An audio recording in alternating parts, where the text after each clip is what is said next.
آج ہم پڑھتے ہیں خلاصہ تفسیر آیات مبارکہ نمبر 99۔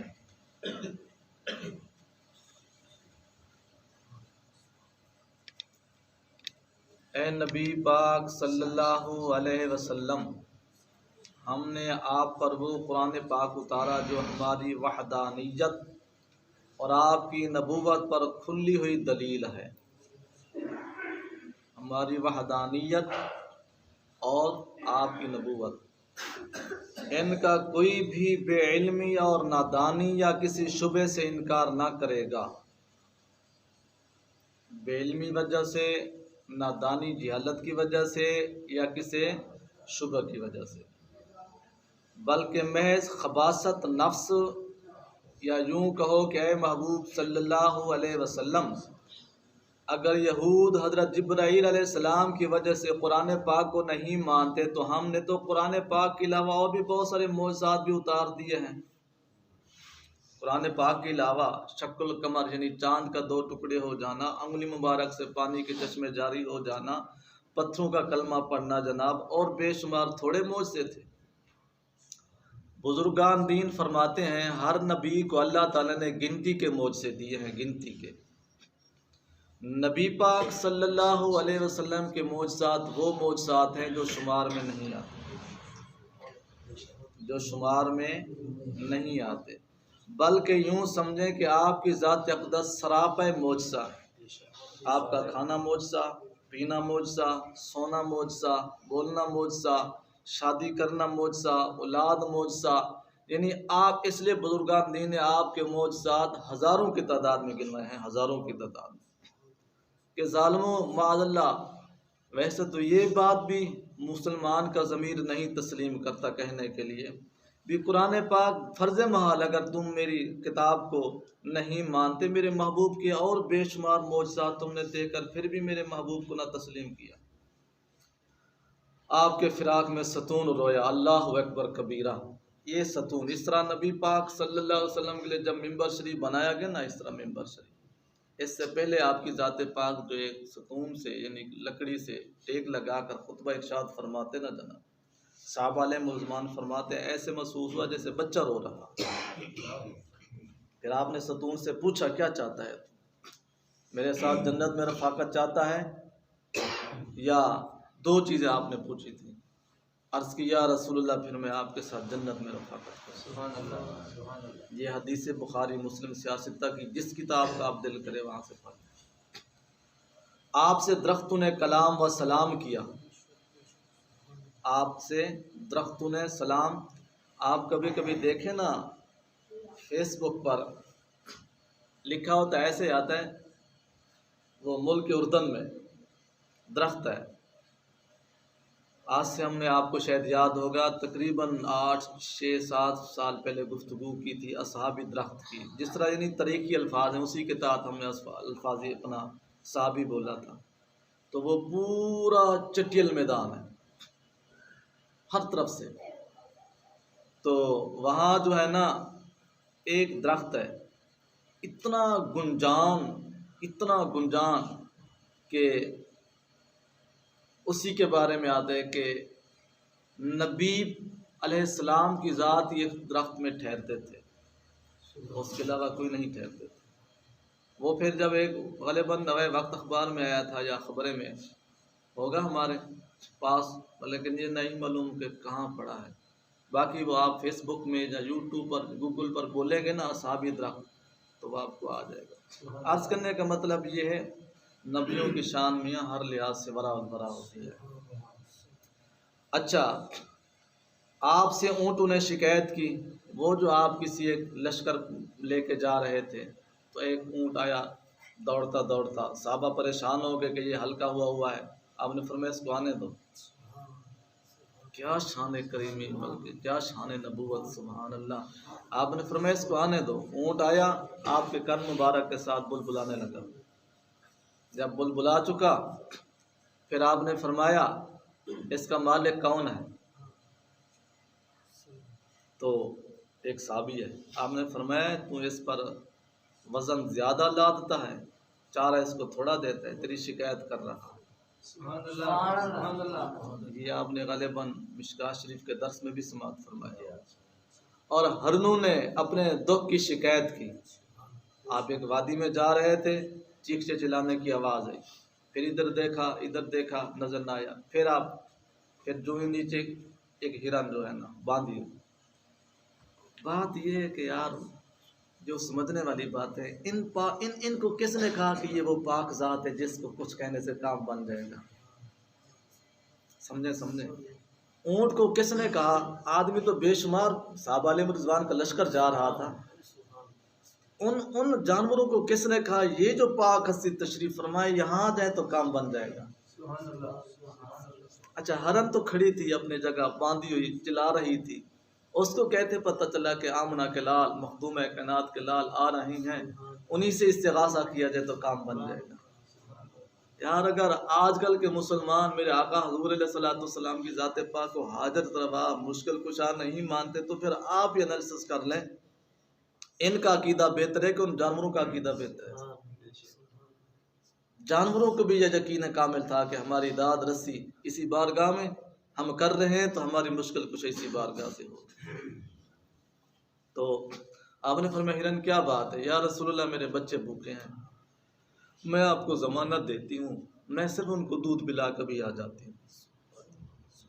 تو آپ نے فرمایا تو واپس آ جائے گی؟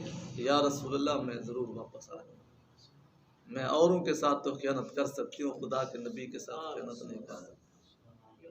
تو آپ کھڑے رہے، وہ گئی. کچھ کتابوں میں تو یوں آئے پھر جب وہ آئی تو پھر اپنے بچوں کو بھی ساتھ لے گئے. اللہ اکبر کبیرہ. آپ کے اشارے مبارک انگشت سے چاند پھٹا، ٹھیک ہے نا جناب، سورج لوٹا، انگلیوں سے پانی کے چشمے پھوٹے. صلح حدیبیہ کا جو تقریباً 1400-1500 کے راؤنڈ مڑ صاحب علیہ رضوان تھے، یہ انگلیوں مبارک میں پانی جاری ہونا نا، یہ ایک دفعہ نہیں 3 مرتبہ ہوا ہے. جس طرح کتابوں میں آیا ہے، ہمیں بھی ایسے زیادہ بھی ہو بھلا ہی عقل مانتی ہے. صحابہ علیہ حضرت انس رضی اللہ تعالیٰ عنہ فرماتے ہیں تھوڑا سا پانی تھا، آپ نے ایسے انگلیاں ڈالی، ایسے تیزی سے چشمے پھوٹ رہے تھے. ایک روایت میں 70 آدمی کے راؤنڈ بوڑ تھے، ایک روایت میں جناب 100 کے جو اس کے ابب تھے، ایک روایت جو صلح حدیبیہ اس میں جناب 14 اور 1500 کے راؤنڈ بوڑ. تو صحابہ فرماتے ہیں اگر یہاں ہزاروں لاکھوں کی تعداد میں بھی مجمع ہوتا سب سیر ہو کے وضو بھی کیا، پیا بھی، جانوروں کو بھی پلایا. یہ تو وہ معجزات ہیں جو سیاستہ کی کسی کتاب میں بھی پڑھ. مطلب یہاں کوئی بندہ نہیں کہہ سکتا کہ یہ حدیث پاک شاذ ہے، ضعیف ہے، موضوع ہے وغیرہ وغیرہ. تھوڑے کھانے سے ساری خلقت سیر ہوئی. ان باتوں کو دیکھتے ہوئے پھر بھی یہ کیوں آپ کے منکر ہوئے؟ معلوم ہوا کہ حضرت جبرائیل علیہ السلام کا فقط بہانہ ہے، ان کا نفس ہی خبیث ہے. اوروں کو دیکھ لیں. نبی پاک صلی اللہ علیہ وسلم کی ذات پاک کا فرمان مبارک ہے جب تم کسی مومن کی برائی کو دیکھو، اس کی ایک برائی کو نہ دیکھو، اس کی برائی کو اپنا اگنور کرو اور اس کی اچھائیوں کو دیکھو. کوئی تو اس کے اندر اچھائی ہوگی نا جناب. خیال رہے کہ نبوت نبی کے ان معجزات سے معلوم ہوتی ہے، اور نبی کی پہچان کے بعد کتاب اللہ کو پہچانا اور مانا جاتا ہے.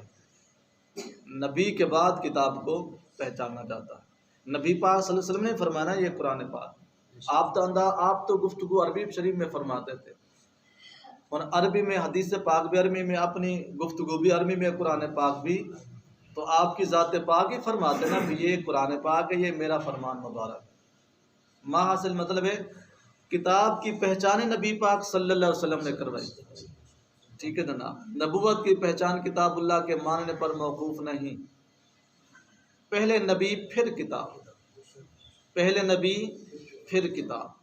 اس لیے بہت سے نبی ایسے بھی گزرے جن کے پاس کتاب اللہ تھی ہی نہیں، اور بہت سے وہ ہوئے جن کے پاس پرانے کتابیں تھیں، جس طرح کہ تورات شریف ہے. کتنے انبیاء والمرسلین ہیں جو صرف اور صرف تورات شریف کی آگے تعلیم دیتے رہے، ان کے پاس وہ نئی کتاب نہیں آئی. یا یوں سمجھیں کہ حضرت موسیٰ علیہ السلام کے زمانہ مبارک سے لے کر عیسیٰ علیہ السلام کے زمانے پاک تک 1700 سال کا وقفہ ہے جناب. 1700 سال کا. تو 1700 سال میں کے اندر جتنے نبی والمرسلین آتے رہے، سارے کے سارے تورات شریف کی تعلیم دیتے رہے۔ زبور شریف کے بارے میں یاد ہے، اس میں تو صرف ساری کی ساری اللہ رب العزت کی جو ہے نا حمد و ثنا تھی، میرے آقا کریم صلی اللہ علیہ وسلم کی حمد و ثنا، تعریف و تصیف تھی۔ اس میں یہ احکام بہت جس طرح کتابوں میں آیا کہ نہ ہونے کے برابر تھے۔ احکام والی کتابیں تورات شریف تھی یا انجیل مقدس تھی۔ وہاں ان کی نبوت ان کے معجزات سے معلوم ہوئی۔ فرمایا جا رہا ہے کہ تم قرآن پاک کو پیچھے ماننا، پہلے اس محبوب صلی اللہ علیہ وسلم کو ان کے معجزات کے ذریعے تو مان لو۔ ان معجزات میں تو جبرائیل علیہ السلام کا واسطہ ہی نہیں ہے جناب۔ جب پانی نکل رہا ہے تو وہاں جبرائیل علیہ السلام کا کون سا واسطہ ہے؟ اونٹ آ کے بل بلا رہے ہیں تو وہاں جبرائیل علیہ السلام کا کون سا واسطہ ہے؟ تو جب جنگ بدر ہوئی، جنگ احد ہوئی، اور بھی جنگیں ہوتی، وہ ساتھ مولانا خادم حسین رضوی سے رحمۃ اللہ تعالیٰ آپ فرماتے ہیں میرے آقا حضور علیہ السلام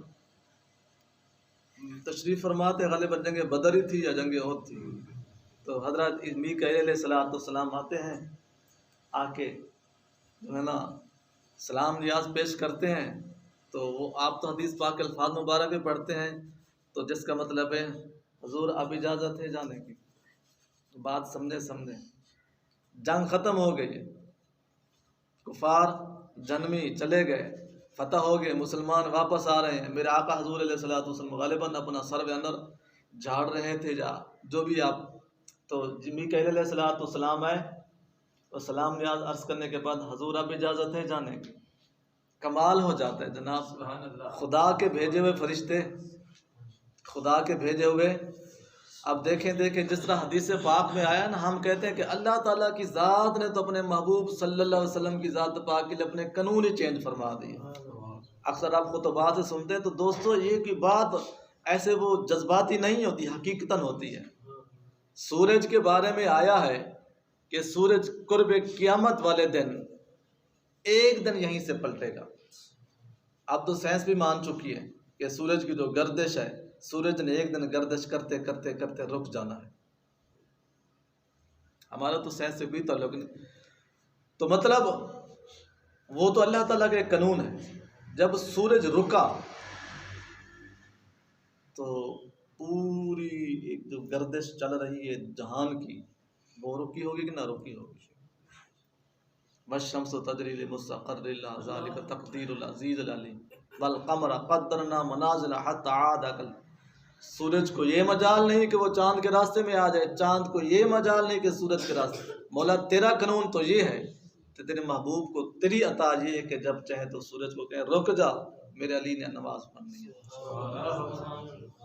چاند اپنے منزل رواں دواں ہے، جب سے بنا ہے اس کا قانون آ رہا ہے۔